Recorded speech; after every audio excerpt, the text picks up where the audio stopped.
manalangin tayo. Panginoon, nandito kami sa araw na ito upang magbahagi ng iyong mga salita. Sabi mo nga sa Matthew 4, hindi nabubuhay ang tao sa tinapay lamang, kundi sa mga salitang mula sa bibig ng Diyos. At yun ang aming pagkain spiritual. In Jesus' name I pray. Amen. Amen. Okay. So tayo po ay magpapasimula na ng ating pag-aaral ng iyong mga salita ng Panginoon. Okay, ano ba ang gusto niyo topic? Ano ba ang mga... Kasi nung si Mrs. ang nandyan, pinagpapatuloy niya sa Matthew, di ba, doon? Pero kahit ano, Hindi, pwede rin sa Matthew, pwede rin kahit ano. Kaya na lang. Oh. Pastor, kung So, ano gusto mo. wala kayong kahilingan na dapat nating pag-aralan? Hindi ko kayo na lang kung ano yung tutulong niya sa amin. Okay, so ihanda ninyo ang inyong mga Bible dahil magbabasa kayo. Kayong dalawa. Wala namang Bible yung dalawa.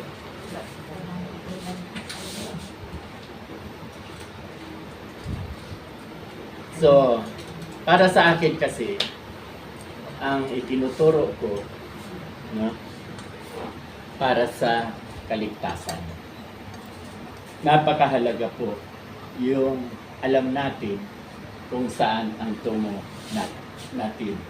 Ikaw, Liberty, masaya ka ba kung alam mo kung saan ang tungo mo anytime na bawian tayo ng buhay? Alam mo na ba? Hindi pa. Alam mo na. Saan? Sa Panginoon. Sa? Panginoon. Sa Panginoon. Okay. Si Ate Edna, natutuwa ka ba? Masaya ka ba na alam mo kung saan ang tungo mo? Siyempre, sarap. Amen. So, masaya tayo. Masaya So, tayo. iyan ang ating pag-aaralan ngayon. No? Okay, pakibasa po sa Acts chapter 10 hanggang sumusunod. Aklat na magagawa. Sa Caesarea ay may isang lalaking nagngangalang Cornelio. Isa siyang kapitan sa batalyong Italiano ng hukbong Romano. Siya ay isang taong sumasamba at may takot sa Diyos. Gayon din ang kanyang buong pamilya. Siya ay patulungin sa mga dukha at laging nananalangin sa Diyos.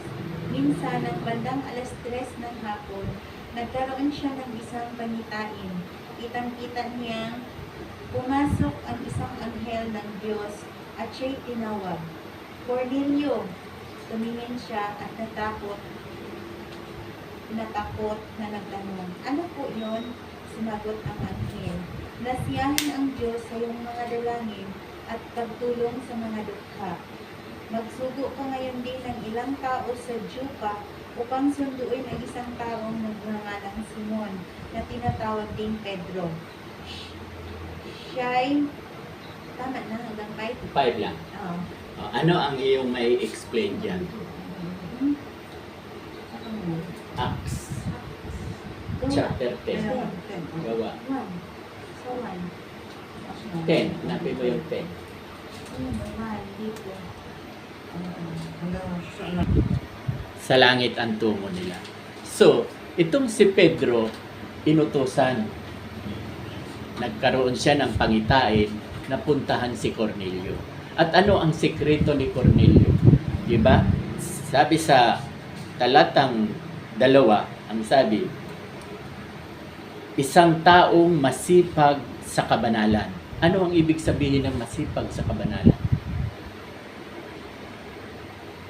Sumasamba na may takot sa Diyos. Hindi. Ano ang ibig sabihin ng masipag sa kabanalan? Okay. Sasabihin ko po sa inyo, tulad ngayon, itong ginagawa ninyo para sa kabanalan to. Uma-attend kayo ng Bible study para sa kabanalan. Kaya itong si Cornelio, masipag daw po sa kabanalan at matatakutin sa Diyos.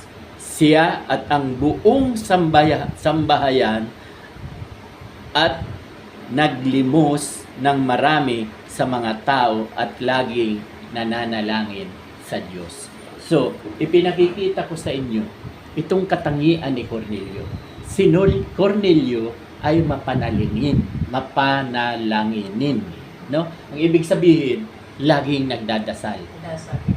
Liberty, ilang dasal ka sa 24 hours? Nakakailang kang panalangin? Wala. Ay, okay na yun. Marami na yun. No? 3 panalangin. Siyempre, di ba? Hindi bali, basta marunong manalangin. Kaya lang, di ba, karamihan ng panalangin, Lord, wala na kaming panggastos. Pwede po. Hindi ganyan. Good. Ano ang panalangin mo?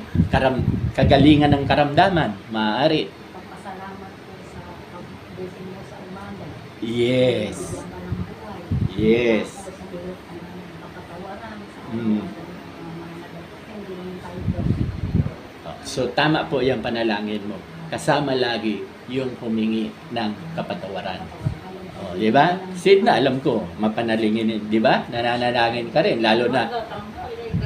Kasi sa oras-oras, lagi tayong maging Yes. magpasalamat sa Oo. mga bagay na ating tinatanggap. Sa Pagpasalamat. laging kay Lord. Okay. So, wala kayong pagkakaiba kay Cornelio. No? Si Lisa, nananalangin ka ba ni Lisa? Hindi manalangin. Ito pa. Ito pa. Yan pa. Oh. Di ba? Kaya si Cornelio ang katangian isang taong masipag sa kabanalan, no? Pag masipag sa kabanalan, hindi yan nakikita man diyan mamaya may kaaway ka, may binabato ka, may minumura ka. Hindi yan kabanalan, di ba? Marami tayong nakikita sa paligid na ganyan. Masasabi ba natin kabanalan yun? Hindi. Hindi yung kabanalan. Ang kabanalan, katulad nyo, pag-araw ng linggo, nasa bahay dalanginan kayo, nasa bahay kayo ng Diyos. Diba? Nananalangin, nagpupuri, nagpapasalamat, nag-aawitan. Yan ay kabanalan. No? Kaya si Cornelio, isang taong masipag sa kabanalan at matatakutin sa Diyos. Anong ibig sabihin matatakutin sa Diyos? Takot gumawa ng masama. Amen. Kaya tayo, pag gagawa na tayo ng kasalanan, dapat tayong matakot sa Diyos. Di ba? Kasi pag gumawa ka ng kasalanan, hindi mo na control ang sarili mo, magagalit ang Diyos sa iyo. Di ba? Ganun lang. Kaya, hindi pa man nangyayari, natatakot na gumawa ng kasalanan. May takot. Ibig sabihin, si Cornelio ay may takot sa Diyos. No?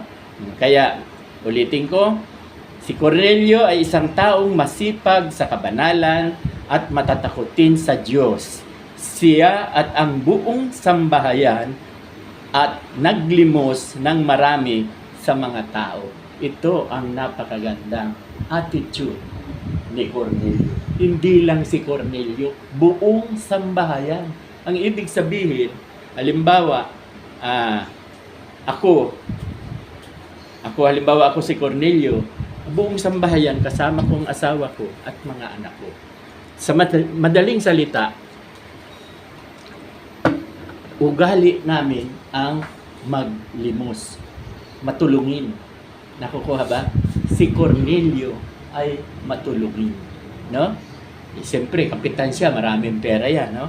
Kaya, ang isang katangian ni Cornelio, matulungin sila, naglilimos sila sa maraming tao. Maraming tao ang tinutulungan nila.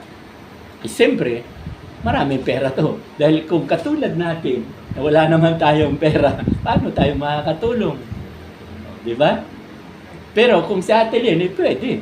Matulungin si Ate Lene. Di ba, Ate Lene? Ang laki ng gastos niya sa kapatid niya. Tulong yun. No? Di ba? Wala naman siyang tungkulin para sa kapatid niya. Kasi may asawa yun o mga anak, yun na ang may tungkulin doon. Pero si Ate Lene, matulungin pa rin. O, di ba? Hindi mo yan may kakaila, Ate Lene. O, hindi ka na nakatingin sa akin. Di ba? Tulong mo na yun. Tulong mo yun. Okay, so, isa ka sa matulungin. Katulad yan, katulad ka ni Cornelio. No, matulungin. O, ulitin ko. Matatakotin sa Diyos siya at ang buong sambayan ay naglilimos sa mga maraming tao at laging nananalangin sa Diyos. Tama yun. Di ba? Yung panalangin, ito. Ano yon? Sa Diyos. At natanghali, huwag kang matalino sa Diyos. Kasi ang ginagawa ko, pray ako ng pray na lutuin yung mga anak ko na tulungan yung kapatid ko ngayon sa pamamagitan nila, binibigay sa akin. Tinuturo ko naman sa kapatid ko yung talaga. Kasi Nagbigayan ako sila. naman, wala naman akong income, wala naman ako. Kundi ginagamit ang Panginoon yung mga anak ko. Katulad ko rin, ang mga anak ko rin ang ginagamit. Wala naman akong anak buhay. Di ba? O, may sweldo naman ako sa church, napakaliit naman. Pagkano natanggap ko? 2008. Sa buhay ito. Ang 2008, ang ginagastos ko, 16,000. Sa gawain din ni Lord. Yung broadcasting. Diba? Kulang na kulang yun. Diba? Okay. So, lumapit ako sa inyo dahil mahina ang pandinig. Eh, di bali yung dalawa, malakas yung salita. Okay. So, sa sa verse 2, isang taong masipag sa kabanalan. Ay, hindi na to, katapos na to. May maglimot sa 3. Sa verse 3, nakita niyang maliwanag sa isang pangitain ng may oras na ikasyam ng araw na pumapasok na patungo sa kanya ang isang anghel ng Diyos at nagsabi sa kanya, Cornelio, kita nyo, pag tayo pala ay mapanalanginin, tayo ay matulungin, katulad ni Cornelio, ang anghel ay lalapit sa atin. Kakausapin tayo. Kaya nga kanina nag-uusap kami ni Ate Lenny dito. Pag ako nag-message, hindi yung galing kung saan-saan. Galing mismo kay Jesus. Dahil siya ang kinakausap ko tuwing alas 3 ng madaling araw hanggang alas 5. 2 hours po yun. Pinakausap ko siya, nananalangin ako sa kanya. Lahat ng problema ninyong lahat, ibinibigay ko sa kanya. Dahil ang Diyos ang sasagot. Ako, hindi ko kaya ang problema ninyo. Hindi ko yan maitutulong. Ang maitutulong ko lang sa inyo, panalangin. Yan. Okay. So, nakita niyang maliwanag sa isang pangitay na may oras na ikasyam ng araw na pumasok na patungo sa kanya ang isang anghel ng Diyos at nagsabi sa kanya, Cornelio, ano kayang sinabi? At siya, sa pagtitig niya sa kanya at sa pagtatakot niya, ay nagsabi, ano ito, Panginoon? At sinabi niya sa kanya, ang mga panalangin mo at ang iyong mga paglimos ay nagpailang lang na isang alaala sa harapan ng Diyos. Yung ginawa niya, no? Dahil daw sa panalangin niya at dahil sa paglimos niya, sa pagtulong niya sa kapwa, nakikita ng Diyos. Kaya Ate Lenny, yung mga ginagawa mo, nakikita yan ng Diyos. No? Nakikita yan ng Diyos. Di ba? Kayo, lahat kayo, tinanong ko, mapanalanginin kayo. Alam, naririnig ng Diyos yan. Naririnig ng Diyos yan. Kaya lang, di ba, ano nga iyong panalangin ang itinuturo sa inyo? Ate Lisa, ng asawa ko, ang Diyos sasagot ng yes, sasagot ng no. At yung isa, pangatlo, ano Wait. isa? Wait. Pangatlo, wait. Huwag kang magmadali. Wait. So kung may hinihingi tayo kay Lord, pwedeng sagutin ka agad ng yes. Iaabot ka agad sa yan. Tulad nung hinihingi mo Ate Edna, di ba? Na sana yung binibinta ninyo ay maibinta na. Sinagot na kaya? Hindi pa. Hindi pa nahawakan yung...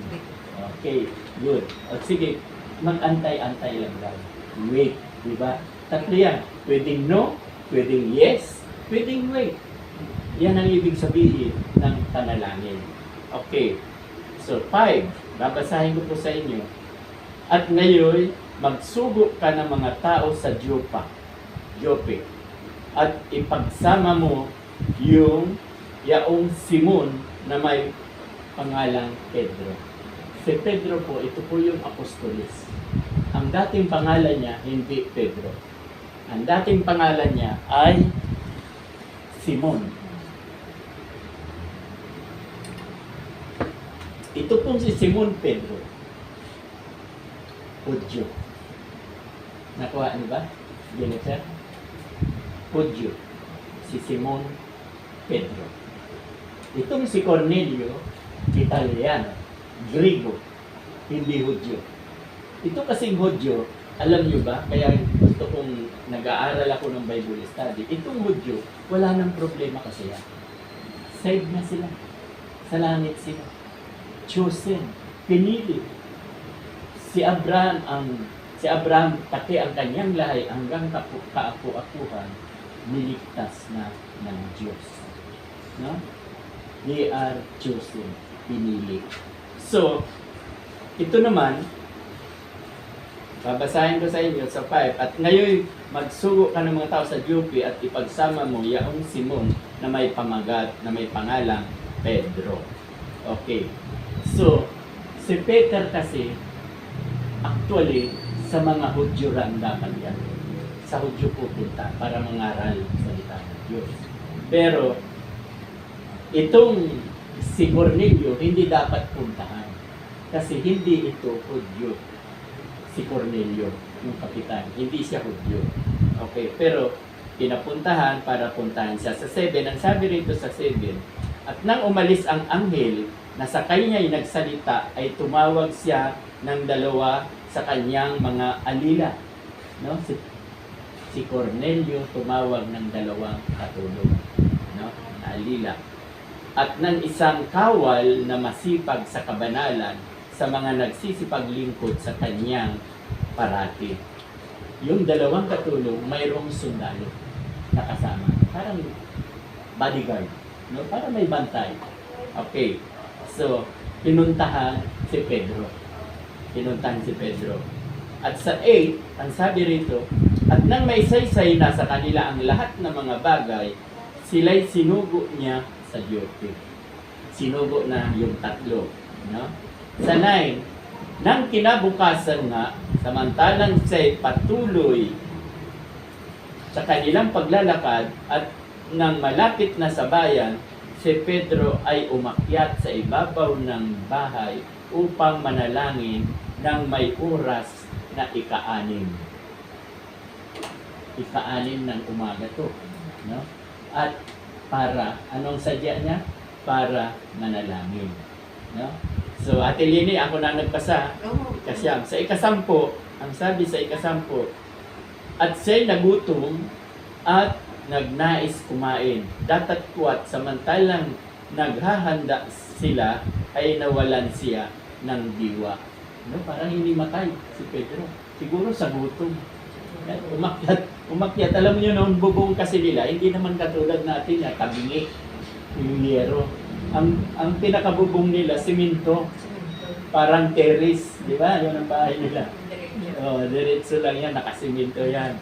Okay, so, nananalangin si Pedro, no? At nawala ng diwa. Hindi matay, sa madaling salita. Siguro sa sobrang init, no? Sa 11, ang sabi rito sa 11, at nakita niyang bukas ang langit. Nung nahinamatay siya, nawala ang diwa, nang magising siya, nakita niya na bukas ang langit. No? Si Pedro, sabi niya, at nakita niyang bukas ang langit at may isang sisidlang bumababa gaya ng isang malapad na kumot na nakabitin sa 4 na sulok na bumaba sa lupa. Pangitain nakakita siya ng kumot. Ang laman, tingnan natin. Ano ba ang laman? Na do'y naruroon ang lahat ng uri ng mga hayop na may 4 na paa at mga nagsisigapang sa lupa at ang mga ibon sa langit. Nandun daw ang may maruruming pagkain, no? Nandun naruroon ang lahat ng uri ng mga hayop na may 4 na paa at mga nagsisipag sa lupa at mga ibon sa langit. Sa 13, at dumating sa kanyang isang tinig, magtindig ka, Pedro. Magpatay ka at kumain ka. Ano ang sagot niya? Datapwat sinabi ni Pedro, hindi maaari, Panginoon, sapagkat kailanman ay hindi ako pumantain ng anumang bagay na marumi at karumal-dumal. Alam niyo po ba kung ano yung nasa loob ng kumot? Nandun yung kamilyo. Nandun yung kuneho. Ibig sabihin, mababasa po yan kasi sa Levitico chapter 11, verse 1, huwag yan kakainin, mga marurumi yan. Pangatlo, baboy. Nakalagay doon. No? Nandun yung mga isdang walang kaliskis. Huwag daw din kainin yan. Yung walang palikpik. O, ano ba yung walang palikpik? Yung, ano ang tawag doon? Yung parang ahas? Ano ang tawag sa isdang yun? Il. Il yata yun eh. Il. No? O, huwag daw yung kainin. Walang kaliskis yun. Wala pang palikpik. No? Eh, ano pa? Walang kaliskis. Mga galunggong o espada, wala rin yatang kaliskis. O hito, Wala. hito, wala din. No? Walang kaliskis ang hito. Espada, masarap. Masarap ang espada. Kumakain din ako. Wala rin. O, ipinagbabawal yan noon. Noon, sa Levitico, bawal yan. Kaya, yun ang nakita ni Pedro sa kanyang pangitain. Ang utos daw sa kanya sa taas. Kumuha ka, magpatay ka. Ano ang sagot niya? Sa 15. At sabi rito, datapwat sinabi ni Pedro, hindi maaari, Panginoon, sapagkat kailanman ay hindi ako kumakain ng anumang bagay na marumi at karumal-dumal. Hindi raw kumakain si Pedro. Kasi itong si Pedro, Hudyo yan, at ang utos sa mga Hudyo, noong pa sa lumang tipan, hindi mo dapat kainin yan, lalo na ang baboy. Okay, sa 15, at muling dumating sa kanya ang tinig sa ikalawa. Ang nilinis ng Diyos ay huwag mong ipalagay na marumi. Ang nilinis daw ng Diyos ay huwag mong ipalagay na marumi. Ibig sabihin, yung mga bawal kainin, nilinis na. Pwede nang kainin. Kaya tayo ngayon, bang sarap? Ang sarap kaya ng butcho. No? Kita mo tayo, pag nagparty no, 2 ulit na tayo 2023, doon tayo sa Silang. Ang laking lechon. 50 kilos. O, minsan, nung nakaraang anniversary ba yun? Yung order mo, 10,000 na lechon. Pero ang laki din. No? Mahilig kami sa lechon. Nandun ka man, may lechon. Good, Nakakain ako. Yung sa Silang, nakarating Ay, kayo. hindi ko.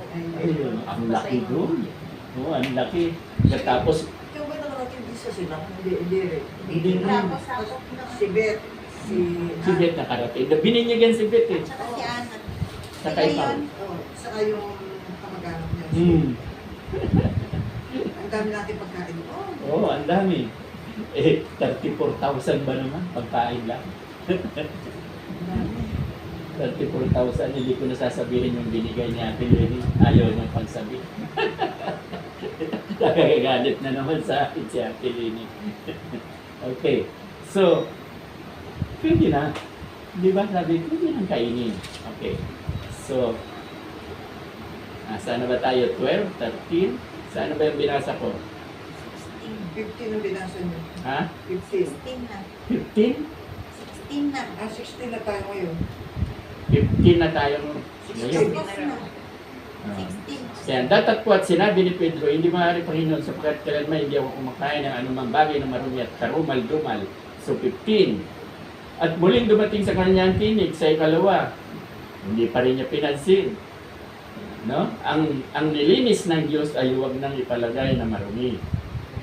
At iyong nangyaring makaikatlo at pagdakay binatak sa langit ang sisidlan. No? Binatak na. Sa ikatlong pagsabi ko Pedro na kumain ka, matigas ang ulo ni Pedro, hindi kumain, kaya binatak na. Umakyat na. No? Dahil ayaw niyang kumain. Samantalang, sabi ni Peter, samantalang natitilihan totoo si Pedro, nalilito siya. Natitilihan, nalilito totoo si Pedro sa kanyang sarili. Kung ano ang kahulugan ng pangitaing kanyang nakita. Ano daw ang kahulugan? Narito ang mga taong sinugo ni Cornelio nang maipagtanong ang bahay ni Simon ay nagsipagtayo sa harapan ng pintuan. Okay, dumating na yung inutusan ni Cornelio, yung tatlo. At nangagsitawag at nagtanong kung si Simon sa sa pangalang Pedro ay nanunuluyan doon. Tinanong. No? At ang sagot sa 19, at samantalang iniisip ni Pedro ang tungkol sa pangitain, ay sinabi niya sa kanya ng Espiritu, narito, hinahanap ka ng 3 tao. Tingnan mo, si Pedro, pinakausap din ng Holy Spirit. Nakukuha niyo ba? Kaya, kaming mga manggagawa, si Pedro, alaga, manggagawa. Ako, pastor. No? Kaming mga manggagawa, kinakausap po kami ng Espiritu Santo. Alam niyo ba? Hindi lang kami dapat eh. Pati kayo. Lahat kayo. Diba? Dahil kayo ay nananalangin eh. Pag nanalangin kayo, kakausapin din kayo. Hindi lang kaming mga manggagawa. Pedro. So dito maliwanag ang sinabi. At samantalang iniisip ni Pedro ang tungkol sa pangitain, ay sinabi sa kanya ng Espiritu. Sinabi sa kanya ng Espiritu, narito, hinahanap ka ng 3 tao. Okay. Datatkwat, magtindig ka at manaog ka at sumama ka sa kanila. Inutusan ng Holy Spirit si Pedro, sumama ka doon sa 3. No, ang sabi, datatkwat, magtindig ka at manaog ka at sumama ka sa kanila na huwag kang mag-alinlangan ng anuman sapagkat sila'y aking sinugo. Yung 3 sinugo ng banal na Espiritu. Kaya si Pedro, huwag daw magreklamo. Sumunod, sumama. No? Kaya sa 21, ang sabi rito, at pinapanaog ni Pedro ang mga tao. At pinanaog ni Pedro. Si Pedro, ibig sabi, malalim ang buwan, no? King James. At pinanaog ni Pedro ang mga tao at sinabi, narito ako, ang hinahanap ninyo. Ano baga ang dahil sa inyong pinarito? Ano ba ang dahilan bakit kayo pumunta rito? No? Ano daw ang dahilan, sabi ni Pedro. So, ang sabi at sinabi nila, ang senturyong si Cornelio na taong matuwid at matakutin sa Diyos at may mabuting patutuo ng buong bansa ng mga Hudyo ay pinagpaunawaan ng Diyos sa pamamagitan ng isang banal na anghel na ikaw ay paparuunin sa kanyang bahay at upang makarinig sa iyong mga salita. Maliwanag naman.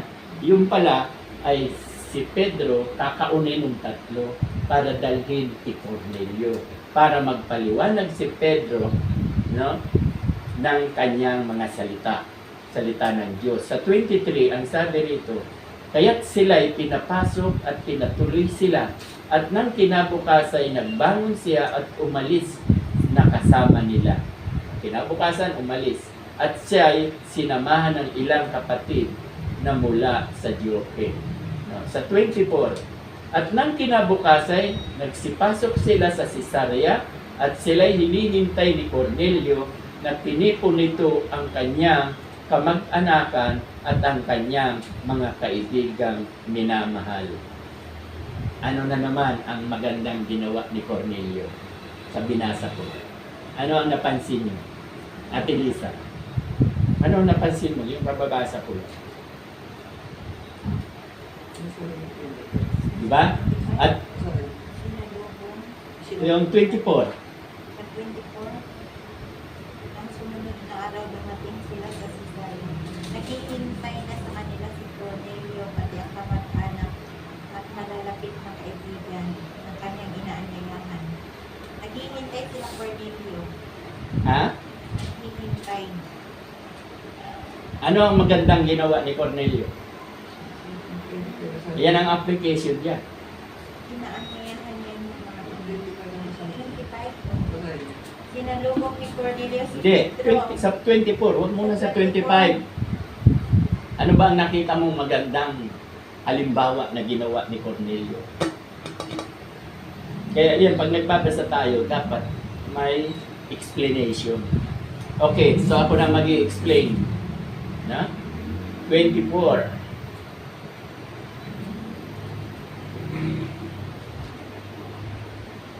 ang sabi, at nang kinabukasan, nagsipasok sila sa Cesarea at sila'y hinihintay ni Cornelio.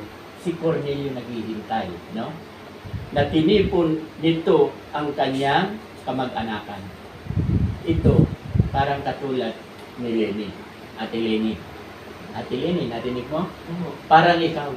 Ikaw, pag may Bible study rito, tinatawag mo. Nandyan si Edna, si Sini lang ang nangako na hindi tumupad. No, si Kirina may sakit. Si Liberty, salamat. Ganito ang ugali ni Cornelio at Eleni. Halos pareho kayo.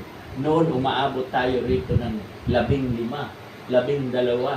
No, kaya lang, nung 12 ay hindi naman maganda yung ipinapakita ng 3 sa akin. Kaya, hindi lang 3, 5 yun. Mayroon pa. No? Hanggang ngayon nga, kinukumbinsi si Ate Lenny. No? Na doon na daw siya. Kasi kanina, nag-message sa akin si Jeff. Sa birthday kasi ni Cora ngayon. Ate Lady, pwede ba ikaw imbita ka ikaw? Iniimbita. May Bible study kami Kahit kasi. na ako, ngayon, iniimbita rin nila. Dito niyo.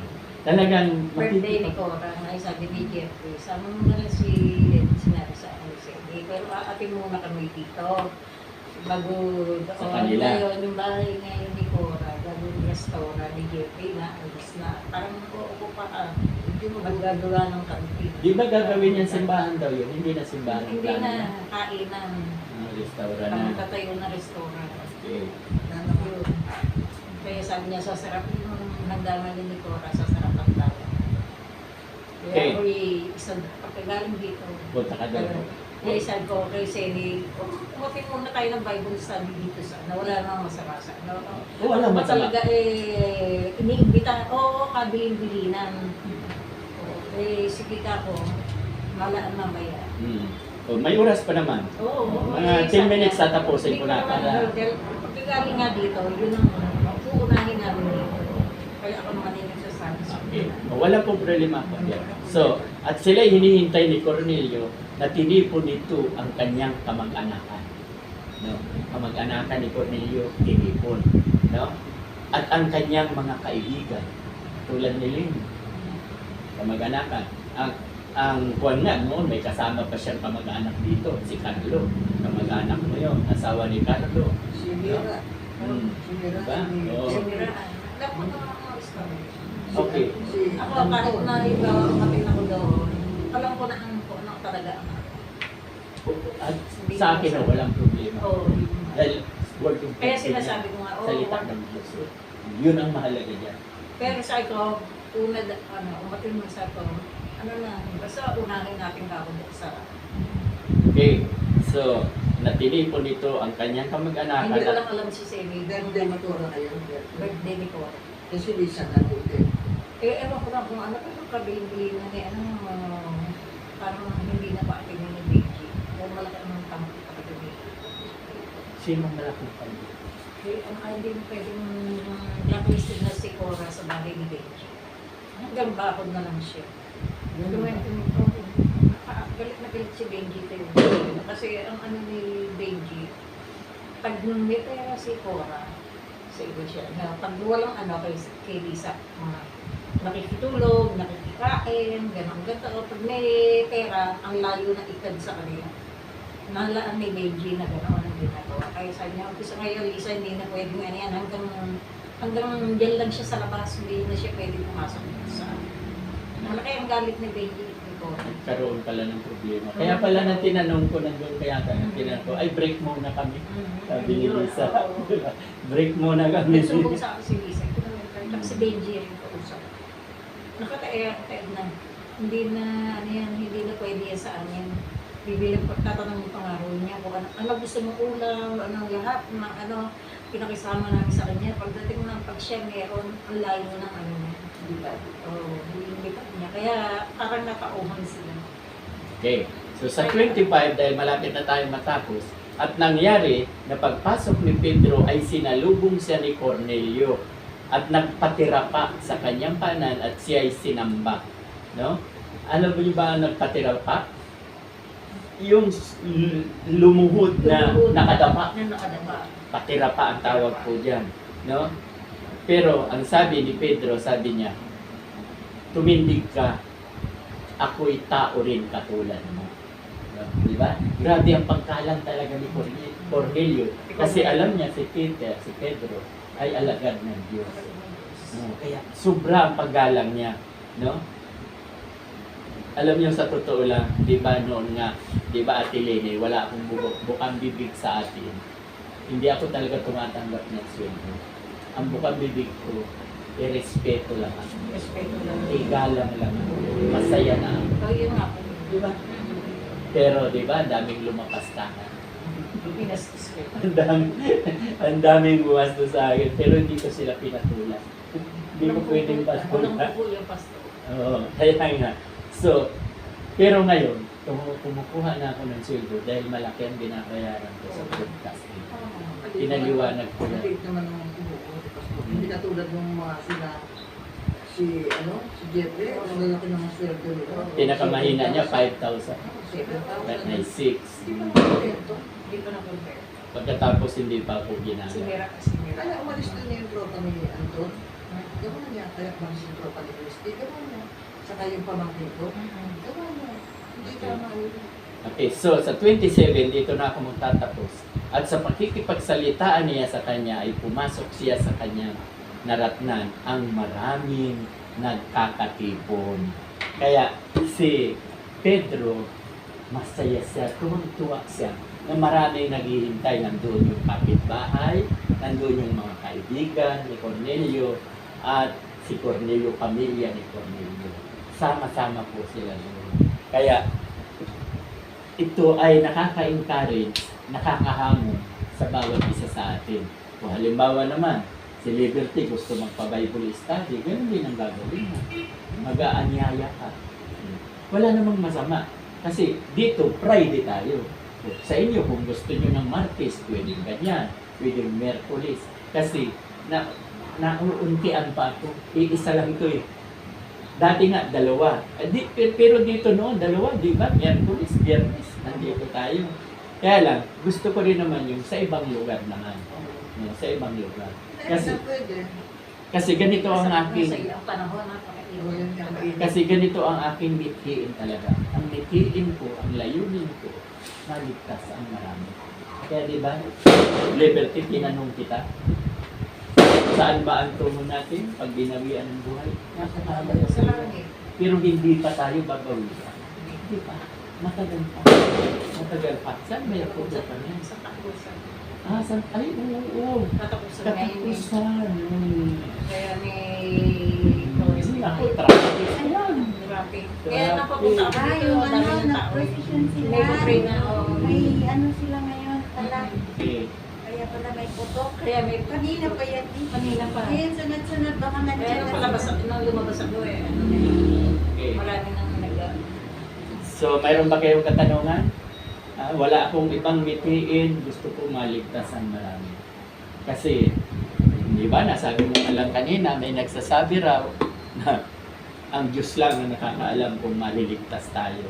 Samantala ko kasi, ngayon pa lang, itinuturo ko na you are saved kung nananampalataya ka sa isa Kanya. na naman talaga. Yun lang naman eh. Diba? We are saved by grace through faith in Christ Jesus. Ano lang pala tayo? Saved. Grace, biyaya. Hindi ito sa ating mabubuting gawa. Diba? Liwaliwanag. We are saved by grace through faith in Christ Jesus. Tigtas tayo sa biyaya.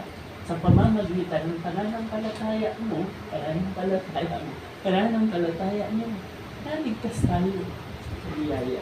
So, alam ko na we are saved. Ngayon, kung dinadaya mo ang iyong sarili, hindi ka totoong nananampalataya, hindi ko na yung problema. Dahil ang Diyos, hindi mo kaya lupuhin. Nakatunghay sa akin yan. Yes. Kahit na ano. Ako, kaya akong lupuhin. Pero ang Diyos, Ang Diyos hindi natin pwedeng manluloko. Alam ng Diyos yan. Kaya yung totoong naniniwala sa Kanya, totoong nananampalataya sa Kanya, save. Save na tayo. No? Yun ang aking mithiin. Yun ang aking layunin. Kaya hindi kami tumitigil. Imagine, 3 years na po kami dito. Oh, Hindi lang tayo nag-celebrate. 3 years. May 4. June na ngayon. Natatandaan mo? May 4, 2022.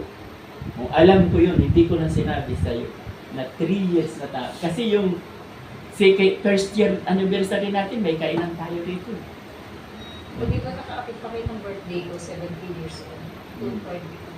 Lahat ng mga ano dito, sabi ni Training, na pwede ba kami lagi? Oh, pwede. Everybody's Ang welcome. birthday niya, pastor na, doon tayo sa budget. Oo.